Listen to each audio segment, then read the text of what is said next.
ჩვენ ყველა ვიყავით თინეიჯერები. მე ვიყავი ურთულესი ბავშვი. დედაჩემი სულ დისციპლინაში მსვავდა და სულ მეჩხუბებოდა. ცალსახად დედაჩემს ჩემთვის უნდოდა კარგი, აქ ორი აზრი არ არის. როგორც ყველა დედა. როგორც ყველა დედას, მაგრამ ნახე ხა მე მისი მუდმივი დისციპლინით ვკვდებოდი შეგნიდან ხვდები. გზას კი ვერ ვპოულობდი, ვითრგუნებოდი, დეპრესიული ვხდებოდი და რაღაცა ნერვიული ტიპი ვხდებოდი რა. როგორც კი თავი დამანება დედაჩემმა და დავრჩი ჩემს თავთან ხო და უკვე დავიწყე ჩემი თავის გაგება, ანუ პროტესტი დავამთავრე, ამბოხი გაჩერდა, დავიწყე გაგება და მივხვდი რომ ძალიან ბევრ რამეში დედაჩემი იყო მართალი.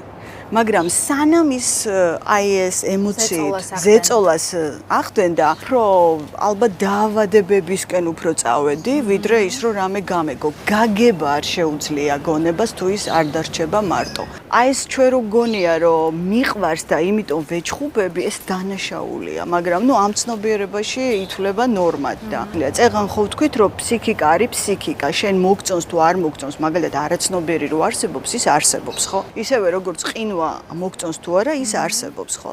და თუ შენ მუდმივად პრესავ ადამიანს, იქ გაგება არ არის. შენ ამტვრევ მას ფსიქოლოგიურად, ის შეიძლება მე გახდეს მორჩილი, მაგრამ პიროვნება დაინგრეს და ეხა მითხარი, აქ სად არის სიყვარული?